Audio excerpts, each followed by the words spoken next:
kuramya no guhimbaza Imana nubwo benshi babivuga ndetse bakanabikora usanga bikigaragara mu rujijo kubera kutabisobanukirwa neza. Mu nsengero nyinshi niko bimeze, niko biteye, usanga abantu babyitiranya cyane.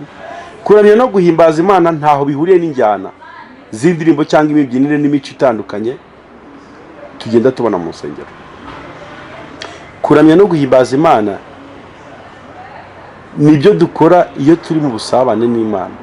Akenshi twibwira ko iyo ndirimbo zigenda buhoro ziri slow nka kumwe nababwiye muri rya somo tuziga rizakurikiraho ngo tuba turi kuramya. No, ntabwo haramya injyana, haramya umutima, haramya ibitekerezo. Indirimbo yaba ifite injyana yihuta, tukibwira ko ngo tayari ngo twatangiye guhimbaza. No, ibi byose tuzabyiga, ariko turi kuvuga ku ijambo kuramya gusa nkuko nababwiye. Ubutaha tuzavuga guhimbaza niki. Kuramya no guhimbaza Imana bihurira he n'injyana dukoresha mu rusengero? Ese umuramyi ninde, umubwirwa niki? Kuki dukwiye kuramya no guhimbaza Imana mu mibereho yacu ya buri munsi? Kuramya niki? Nimba ufite n'ikaramu byandike.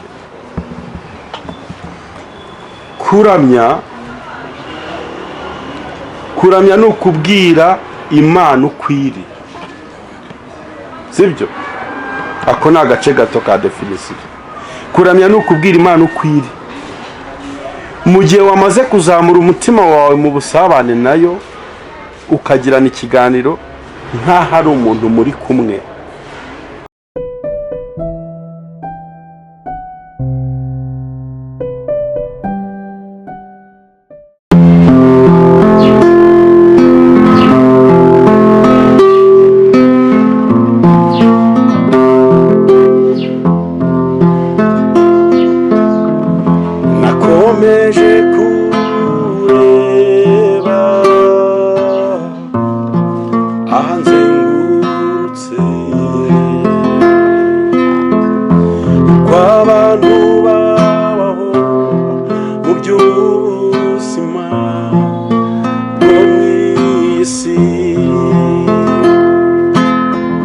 Bamwe batakukeneye ngo bwabarembeje, kandi abakire ntibanyurwa n'ibyo bafite bararira.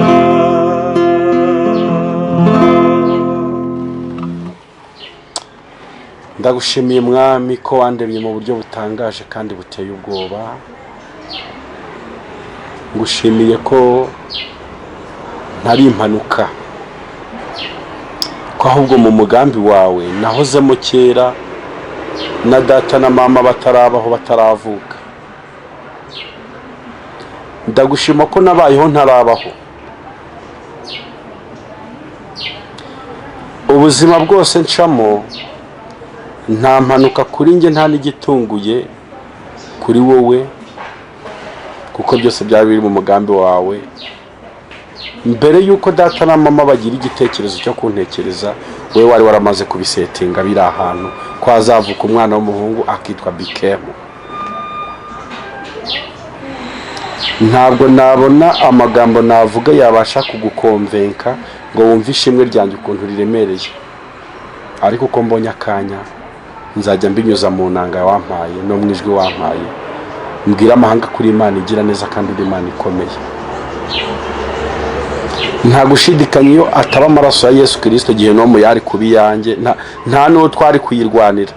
Ahubwo ubuntu bwawe butangaje bwaranzanye bunkuraho narindi kure mu ivata y'ibyaha, buranzamura, buranyuhagira, buranyuza, bunkuraho umwanda wose, ndangije mpinduka icyaremwe gishya muri Kristo Yesu kubwo kubikesha urukundo rw'Imana rutangaje. Nta gitangaza nkeneye cyangwa se cyakoreka ku buzima bwanjye cyurita igitangaza. Nzi ko njyewe ubwanjye ndi igitangaza. Kuba ndiho mpumeka umwuka w'abazima birahagije ngo n'ibindi byose ngambirira n'ibyo ntekerezaho nzabibone n'amaso yanjye ntarapfa, kuko igitangaza wakoze ku buzima bwanjye gikomeye cyuruta ibindi wari kuzankorera ni uko wampaye umwuka, kuko abadafite umumaro mu itorero ryawe mu gihe gisa nk'iki, ubu barapfuye. Ikimenyetso kigaragaza ko hari umumaro ufite mu bwami bwawe n'ibyo ngomba gusoza kuri iyi si wampamagariye, ni uko ngihumeka umwuka w'abazima, ari cyo gitangaza nyamukuru wakoze ku buzima bwanjye kiruta ibindi byose ntegereje. Nta accessoire yururira ku icyo gishoro washyize kuri njye cyo kumpa ubuzima buzira umuze. Nkaba ngihumeka umwuka w'abazima. Izina ryawe niryubahwe. Abami bo mu isi bose iyaba bubaraga bagaca bugufi, icyubahiro cyabo kikamanuka maze bakazamura icyawe, habaho kurama kwinshi mu bana b'abantu. Ndakwinginze kugira ngo udufashe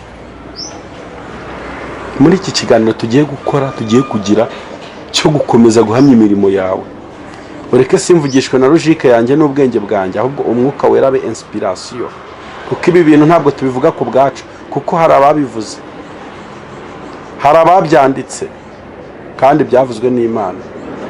Tuje kubisubiramo gusa, nta gishya tuzanye gukora, ubwo tuje gusubiramo ibyo warangije gushyira hanze no kudutangariza amabanga yawe y'ijuru.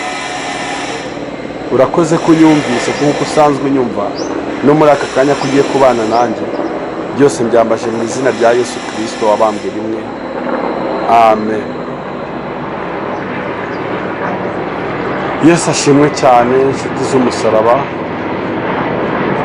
Aya masaha ndumva nezerewe mu mutima wanjye. Impamvu yo kunezerwa kwanjye ishingiye ku mibereho n'ubuzima ndiho. Kuba ngihumeka umwuka w'abazima nicyo kintu gihora kinezeza uko mbyutse nuko ndyamye. Buri iyo dusinziriye turyamye tuba turi supposed ko twapfuye. Forumire ikorwa kugira ngo twongere tweguke, nta ruhare na ruto tubigiramo, kuko Imana ishatse tugiye kuryama twaryama tunaryamye, tukaruhuka tunaruhutse ntitwongere kubyuka.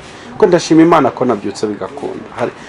Hari abo twinjiriye rimwe mu gitanda, hari abo twaryamiye rimwe, ariko bahise bafatira ku iyo vitesse bakomeza kuryama. Ubu bari kujyana kubaryamisha ahantu handi kugira batazaje n'abantu bandi basigaye bagihumeka. So rero nta kiguzi, nta mbaraga, nta logique, nta bwenge nigeze nshyira mu ibi bintu kugira ngo nisange ndi muzima. Iryo nishimwe umuntu wese yagakwiye guhorana, kuko niba ubona uryamye n'abandi bakaryama ariko wowe ukabyuka abandi bagasigara baryamye iteka, ntacyo watanze, ntacyo watanze ngo ugeze aya magingo uretse ubuntu bw'Imana. Umurimo yaremye ngo byavuye ku gushaka kw'Imana yacu. Ubuntu bw'Imana butangaje nibwo bwanguyeho ya migozi, byavuye se kuki, byavuye ku gushaka kw'Imana yonyine yarohoye. Ariko Mana ni ukuri uri mwiza. Amahanga yose avuge kuri Imana, amahanga yose avuge kuri uwera, ibyaremwe byose biguhimbaza. Hari ijambo cyangwa hari ikintu Imana ikiza ku mutima wanjye mu gihe gisa nk'iki. Ndashaka kugira ubwiru cyangwa ndashaka kwihererana, nshaka gusangira n'abandi bera mwese turi mu nzira yo kujya mu ijuru. Hari abantu benshi tugira bagenda bagira ingaruka z'uko batamenye, bikabagiraho ingaruka. Kutamenya bikamwica cyangwa bikamubuza amahirwe. Kandi rimwe na rimwe kutamenya si icyaha, kuko umuntu wese amenya kuko yize. Nimba utarahuye n'inyigisho ntawakurenganyiriza kutazi. Niyo mpamvu dukwiye guharanira guhora tugira umwete wo kwiga no kumenya, bituma ubwenge bwacu bukura bukagwira. Ariko icyampa Imana muri ibyo tujye dusaba umwuka wera bari umwarimu mukuru ku buzima bwacu, kuko yigisha neza, ntiyigisha nk'abantu. Nta na school fees adusaba guca bugufi gusa no kumwemerera agatura muri twe, agakorera muri twe, yarangiza akatwinspiramo. tukagenda turi abantu buzuye kubera Holy Spirit. Haleluya. Uyu mugoroba ndumva nshaka kuvuga ku ijambo bita worship, adoration, kuramya Imana. What do you mean by worship? Kuramya Imana ni iki? Oh my God. Uramya ninde? Igihe gikwiye cyo kuyiramya ni ryari? Hehe, kubera iki tuyiramya? Nje kubera ukuntu iri jambo ryuzuye muri nge rifite n'uburemere bunini. Iyo uvuze kuramya Imana, kubivuga gusa numva hari isunkuye mpari n'ahantu nteretse ntaranabikora ukibivuga gusa, kuko ni ijambo Imana yamaze kunsobanurira cyane.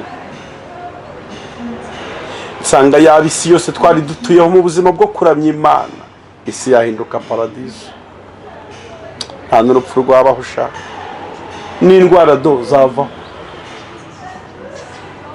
kubera kuramya Imana.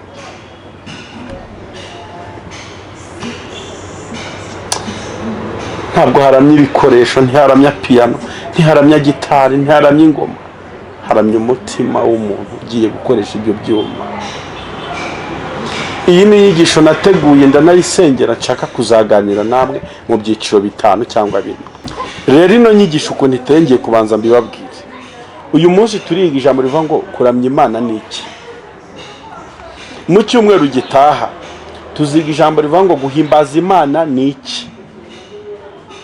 Yego. Noneho mu kindi cyumweru nababwiye ko ari ibice 4. Kizakurikira tuzajya tuyiga rimwe mu cyumweru. Tuzavuga ngo kuramya Imana no guhimbaza Imana bihurira he n'injyana dukoresha mu rusengero. Ibyo bintu by'injyana ngo shiramo ngo style ngo igenda gake, ngo shiramo slow, twafashe tuvuga ngo indirimbo zo kuramya zigomba kuba zigenda gahoro, zigombya kuba ziri slow. Est-ce que le roman c'est vrai? N'indirimbo zo guhimbaza ngo nuko dukubita amastile z'ibikongomana, amasebeni n'amazulu. Est-ce le roman c'est vrai? Est-ce ko kinjana niramya? Icyo ni ikintu tuziga. Icyakane gifite navuga ngo gifite sous question A na B. Tuzavuga ngo isumuramye ninde? Umubwirwa niki? Kuki dukwiye kuramya no guhimbaza Imana mu mibereho yacu ya buri munsi? Ngibyo uko inyigisho yacu iteye. Ndakwinginze niba ugiye kumva iki gice cya mbere kugira ngo uzumve ino nyigisho, ntuzabure kumva n'ibizakurikira. Niba ari bwo ukigera kuri Evangeliser Le Monde, icyo wakora kugira ngo ino nyigisho itazagucika, hari ukuntu kuri telefone yawe iyo wiyandikishije ku mbuga runaka bakuza notification bakubwira ati hagezeho ikintu ureba. So nanjye nibwo buryo nifuza kubakangura kugira ngo mutazacikanwa n'inyigisho. Nta kindi urakanda wanditse n'ibara ry'umutuku anditse ijambo subscribe, wiyandikishe kuri Evangeliser Le Monde TV kugira ngo inyigisho yose, indirimbo, ubuhamya, ubutumwa bwiza buzajya buca kuri urubuga, ujye uwa mbere mugika kubibona. Si ugushyushya si igipindi, tuzaho tekinoloji igeze twese. Nuko nyine tubisabwa kubikora nimba koko twumva muri iyi nzu ya Evangeliser Le Monde, niba tuzabona mu ibiryo by'umwuka byiza bihembura ubugingo bwacu. Kora subscribe kandi inkuru nziza ubonye ntuyihererane. Nimba ari ikintu uwungukiye hano kikagufasha mu mutima wawe, kikakunezeza, ukazamuka mu kwizera, sharinga usangiza abantu. Atari ko hari ahantu numvise bavuga ibintu byiza bikomeza ubugingo. Reba icyo kiganiro, hereza abantu, shyira kuri stati yawe. Dukize umubare mwinshi w'abantu bashobora kuzarimbuka kuko batamenye. Imana yaduhaye ikoranabuhanga n'iyi tekinoloji twicayemo uyu munsi kugira ngo tuyibyaze umusaruro. Tekinoloji ushobora kuyikoresha d'une façon positive ou négative.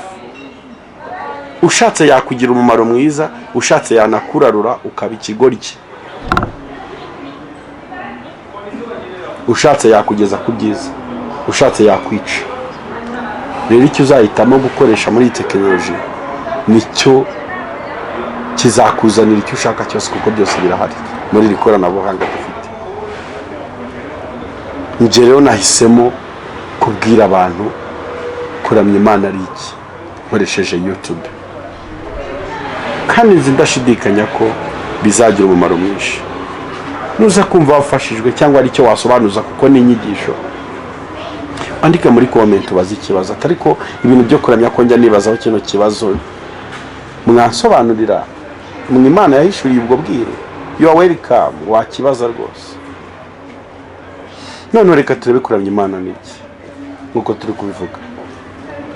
Kuramya no guhimbaza Imana nubwo benshi babivuga ndetse bakanabikora, usanga bikigaragara mu rujijo kubera kutabisobanukirwa neza. Mu nsengero nyinshi niko bimeze, niko biteye, usanga abantu babyitiranya cyane. Kuramya no guhimbaza Imana ntaho bihuriye n'injyana z'indirimbo cyangwa imibyinire n'imico itandukanye tugenda tubona mu nsengero. Kuramya no guhimbaza Imana nibyo dukora iyo turi mu busabane n'Imana. Akenshi twibwira ko iyo ndirimbo zigenda buhoro, ziri slow, nka kumwe nababwiye muri rya somo tuziga rizakurikiraho, ngo tuba turi kuramya. No, ntabwo haramya injyana, haramya umutima, haramya ibitekerezo. Indirimbo yaba ifite injyana yihuta, tukibwira ko ngo tayari ngo twatangiye guhimbaza. No, ibi byose tuzabyiga, ariko turi kuvuga ku ijambo kuramya gusa nkuko nabibabwiye. Ubutaha tuzavuga guhimbaza niki.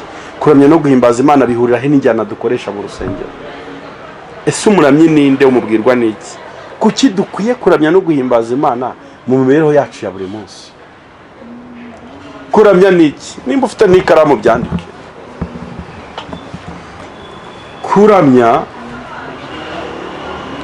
Kuramya ni ukubwira Imana ukwiri, sibyo? Ako ni agace gato ka definisiyo. Kuramya ni ukubwira Imana ukwiri. Mu gihe wamaze kuzamura umutima wawe mu busabane nayo, ukagirana ikiganiro nk'aho ari umuntu muri kumwe, nk'aho ari umuntu uri kubwira ndetse muri kurebana. Ayo magambo uyibwira yo kuyisingiza, uyibwira imbaraga zayo n'imirimo itangaje ikora, niko kuramya. Nk'iyo umusore agiye gutereta umukobwa, abanza kuvuga ukuntu uwo mukobwa ateye akabimuratira. Sometimes, or some young, some people, akareba umukobwa ngo ufite amaguru meza, ufite mu nda hato nakunze, ufite amaso meza, useka neza. Mbese amagambo yose ataka ubwiza bw'umukobwa agiye kurambagiza, akagerageza guhishura ubwo bwiza, abibwira umukobwa ati wari uzi ko ufite ibi. Ni nako iyo tugeze imbere y'Imana tuvuga ngo Mana uri mwiza, urakomeye, urera, urakiranuka, ntaraba urusoro mu nda ya mama wowe warunzi, usumba abami bose n'ibikomangoma, usumba ibigirwamana byose byiyita imana ntoya. Iyo uvuze yego ntawe uvuga oya, iyo uvuze oya ntawe uvuga yego. Uko wari urejo n'uyu munsi ni kuri, ntabwo uteze guhinduka, nta bizaguhindura, kuko nta kikurusha imbaraga n'ubutware. Haleluya. Iyo utangiye utaka Imana utyo, birahagije ngo ihaguruke igire ikintu ikora ku buzima bwawe utiriwe usenga, kuko barangije gusenga sha. Ariko birababaje, ubuzima bwacu duhoramo nubwo kwiganyira, kubwira Mana ko tutari kunkorera ibi koko. Ese sindi umuntu, sindi ikiremwa cyawe? Kuki abantu bagira neza njye ukandeka? Nta neza nimwe utegereje ku buzima bwawe irutakuriho. Ikimenyetso cyo kubaho ugihumeka ni ikigaragaza ko n'ibidutegereje ku buzima bwawe byose bizaba. Udafitiye Imana umumaro mu gihe nk'iki ngiki, yarapfuye, yaramujyanye, kuko yarangije gukora akazi ke mu bumana. Ndumva sinzi nimba mubyumva nkuko ndi kubyumva. Rero nshuti, itoze kubaho ubuzima butaka Imana, itoze kubaho ubuzima busingiza Imana. Rwanya gahunda yo kumva ko uzahora imbere y'Imana uyisaba gusa ntacyo ushima. Shima Imana bigere ku rwego ushima n'ibyo itaragukorera. Umuntu ahagurutse avuga Imana neza yiririmba yitaka, ngo kuramya Imana nibyo byo bituma ngo intebe y'Imana mu ijuru ngo inyeganyega. Aho Imana yicaye hakamera nk'ahaje umutingito, ngo kuko umuramyi yatangiye kuyiramya gusa.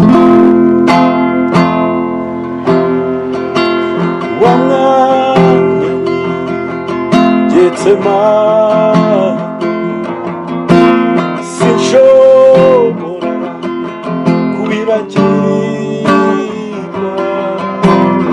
ubwo wabiraga ibyuya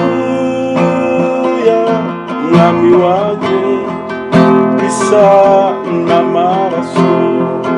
Umuririmbyi agakomeza aririmba iyo ndirimbo.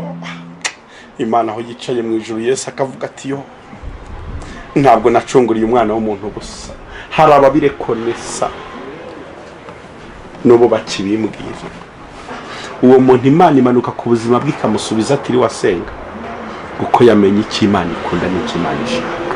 Imana ishaka ko tuyiramya, Imana ishaka ko tuyiramya, tuyibwira ko ari nziza, ko iteye ubwoba, ko ikomeye, kuko yicaye mu ijuru. Yicaye igizwe n'icyubahiro, iragikunda. Uzarebe nano ku isi iyo umuntu yenda kugicokozaho gato ihita imukura mu nzira.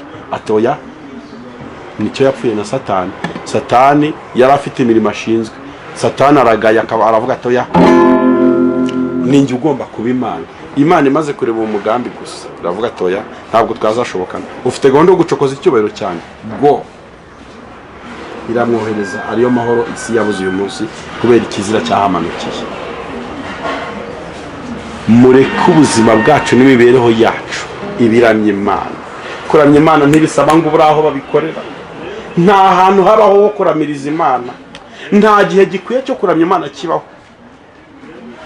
Every day, every hour you can worship the Lord. You are faithful, oh Lord. You are faithful, oh Lord. Every day and every hour, you are faithful, oh Lord. Nushaka gusengera ibibazo bikomeye ku buzima bwawe, ngiye kubwa formule. Uzareka kubwira Imana ibyo bibazo, ahubwo uzafata ikibazo uririmbane nacyo, ukibwire ngo uri imbere yanjye, ariko hari ukuruta, hari ukurusha imbaraga n'ubutwari ukuruta. Ntukajye ufata umwanya wawe wo kubwira Imana ibibazo byawe, ahubwo ujye ubwira ibibazo ko ufite Imana. Nushaka gusengera ibikugerageza neza kugira ngo bikurwe, uzaramye Imana. Uzagenda uri mu muhanda cyangwa uzaba uri hose uvuga ati, ariko Mana, ndagushima kandi ndaguhimbaza ngo haye icyubahiro ko abana banjye batagiye ku ishuri, babuze minerivare. Nzi ko mu kiganza cyawe harimo ibyiza gusa, ntacyo naburira mu maso yawe Mwami. Waburaye uvuge ngo Mwami, ndagushima ko njye nawe tuburaye, turaburaranye. Buriya wasanga ibiryo nari ngiye kurya biroze, none ukaba ubindinze, nuko ejo wenda kungaburira neza. Mbega jya usenga Imana niba uri umukiranutsi wawe, uri umukristo. Jya usenga Imana uyiramya. None Imana iri mu ijuru nayo iranyeganyega bati, umwana wanjye yaburaye none aho kwiganyira ari kuramya. Oh my God. Aho kugira ngo yiganyire ari kundamya. Ndashima Imana kumuramyi ko Imana yiyizira idatumye marayika. No. Yubwayo is a direct, murahura. Ntabwo Imana igituma ho umuramyi. Ku muntu yiramye iyo irihagurukira ngo ku ntebe yayo. Gukitegereza. Ikora sirikirasi. nta wundi muntu yohereje ku buzima bwawe, kubera ko umutima w'umuramyi ni wo wonyine ujya utuma Imana ihaguruka ku ntebe yayo kurusha umunyamasengesho n'umubwirizabutumwa bwiza. Mbifurije kuba baramye mu izina rya Yesu. Mbifurije kuba baramye bubaha Imana, Imana yishimira. Ngo nimushimire Imana hera hayo, muyishimire mu isanzure ry'imbaraga zayo, muyishimire iby'imbaraga yakoze, muyishime nk'uko bikwiriye gukomera kwayo kwinshi. Muyishimishe ijwi ry'impanda, muyishimishe neberu n'inanga, muyishimishe ishako n'imbyino, muyishimishe ibifite imirya n'imyirongi, muyishimishe ibyuma bivuze amajwi amato n'ayirengeye. Iyo ni Zaburi 150 umurongo wa mbere kugera ku wa 5. Uburyo bwo kuramya Imana, uburyo bwo gushima Imana dukoresheje n'ibikoresho byinshi bigiye bitandukanye. Muzasome izo Zaburi zose kuko ndi gusoza ikiganiro nababwiye ko kiri mu byiciro 5 tuzaganiraho. Muzasome Zaburi 150, musome Zaburi 92, musome Zaburi 135. Turamya tukanahimbaza Imana kuko ibikwiriye. Ni ukuvuga ngo kuramya Imana ku mukristo ni itegeko, ntabwo ari icyifuzo. Kuramya Imana ni itegeko. Mwami wacu, Mana yacu, ukwiriye guhabwa icyubahiro no guhimbazwa n'ubutware koko, kuko ari wowe waremye byose. Igituma biriho kandi cyatumye biremwa nuko wabishatse.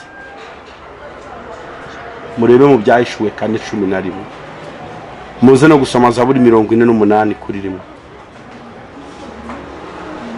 Murebe ukuntu kuramya Imana atari igitekerezo cy'umwana w'umuntu, ahubwo ari Imana ishaka ko tuyiramya. Iyo utari kuramya Imana uba uri gukora ubushake butandukanye n'ubw'Imana. Mana we nuko iminota itubana biki. Hari ibintu byinshi byo kuramya, abantu bashobora no kuramya ibigirwamana bakabyinika bakajya babitaka nabyo babisingiza. Ariko ndashima Imana ko nge nahisemo kuramya Imana yandemye mu ishusho yayo, nawe ariyo mahitamo ugira mu gihe gisa nk'iki. Kuri urubuga Evangeliser Le Monde TV ngibi biganiro kujya bica hano byo kwigisha, byo guhembura imitima y'abantu, byo gukomeza umukristo mu rugendo rujya mu ijuru, kugira ngo tutazapfa nabi tuzize kutumva, kudasobanukirwa no kutamenya. Uyu munsi tuganire ku ijambo kuramya, nabwo kurivugaho ni detail. Mvuze kimwe cyacu mu bundi byandemerera kubivuga sinanabibasha, kuko biruzuye muri nge. Nshobora kubivuga mu gitondo saa moya nkageze izindi saa moya ntarabura icyo mvuga. Ndi kuvuga worship, honor, ndi kuvuga kuramya Imana. Ariko mu busobanuro buto mbahaye ni mubika ubwo, mubyuze, musome ibyo byanditswe, mubisengere Imana ibateremo kuramya, kutari uko uguhemburano cyangwa kwishakamo. Nguze hari ukuntu mu rusengero abantu baririmba ukajya kubinjinga kugira ngo nimuzamure amaboko mu Imana icyubahiro. Ntabwo Imana ihabwa icyubahiro kuko wabanje kubisabwa, ubwo bigomba guhera mu mutima wawe, bikakurya bikakuvuna. Waba uri no kujya kuvoma ufashe ijerekani, waba ugiye mu kazi uri mu modoka ukagenda uvuga ati Mana we, iyi modoka ntwaye direction ndiho, ndagushima Mana ko wayiremye, uri Imana nkuru, uri Imana ikomeye, uri umwami w'amahoro, uri umufasha utabura gusereka mu byago no mu makuba, uri Imana idukingira ingabo z'umwanzi. Ugasenga uri mu modoka ugiye ku kazi, aho wicaye ku kazi ufite ikaramu cyangwa computer uri kwandika, ukajya ubwira ati Mana we, ndagushima ko wandemye ukantandukanya n'imbwa n'izindi nyamaswa n'ingurube n'intama n'ihene. Ibyo ntibifite amahirwe yo gufata ikaramu ngo byandike. Ndagushima Mana ko wanshyizeho ukashyiraho n'intoki zo kwandika. Ibyo bintu bikora ku mutima w'Imana kuruta kwirirwa uyitakambira ibitagenda neza mu buzima bwawe. Irabizi ahubwo n'igihe kitaragera. Mureke ubuzima bwacu bubeho buramya Imana, niho tuzabasha kugera ku cyo twaremewe. Yesu aho umugisha cyane. Njyewe nitwa Bikem cyangwa Bikorimana Emmanuel. Tugiye kujya tubana hano kuri Evangeliser Le Monde mu biganiro nk'ibi byo kuramya Imana no guhimbaza, mu buhamya butandukanye bw'abakozi b'Imana, mu madebate y'ijambo ry'Imana, mu bitaramo bitandukanye. Turi no kubategurira umugoroba twise ngo Evening Glory, umugoroba tuzajya tuzana abaronyi batandukanye n'amagitari n'amapiano n'abaririmbyi n'abigisha b'ijambo ry'Imana, tukicara tukaramya Imana. Uwo mugoroba akaba ari cyo gitambo duha Imana. So murakoze cyane kandi ndabakunda. Imana ibahe umugisha. Bye bye.